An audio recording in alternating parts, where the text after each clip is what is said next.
The station was nearly empty, except for a few late-night travelers waiting for the last train.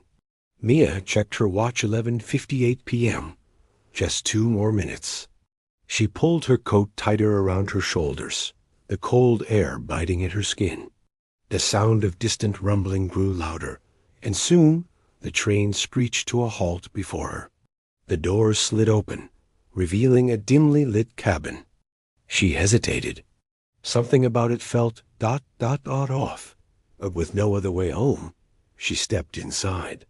As the doors shut behind her, Mia noticed something strange. The train was silent, too silent. No conductor, no announcements, not even the hum of the engine. She glanced around. Only one other passenger sat at the far end, a man in a dark coat, his face obscured by shadows. She moved to a seat, heart pounding. The train started moving, but the city outside seemed unfamiliar, as if the streets had shifted. "Excuse me," she called to the man. "Does this train go to Oakridge?" The man slowly lifted his head. His eyes were hollow, his voice a whisper. "This train only goes one way." Mia's breath caught. The windows showed nothing but darkness. Now no city, no lights, just an endless void.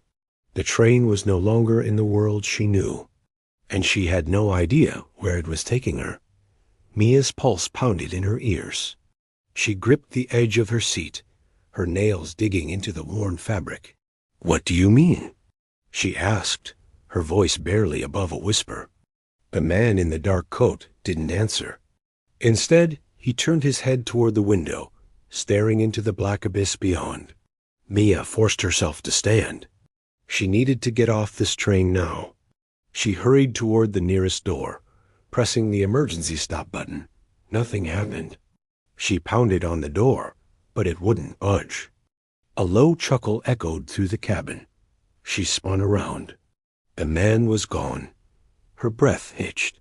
The seat where he had been sitting was empty, but the air around it shimmered, as if reality itself was bending.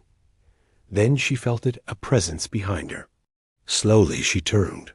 The man was inches from her now, his hollow eyes locked onto hers. But something was different.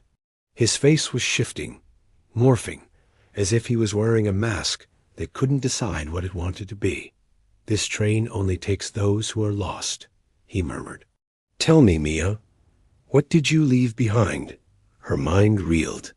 She never told him her name. The memories rushed back in an instant. The fight with her sister, the accident, the flashing lights, the unbearable grief. She hadn't been going home. She had been running.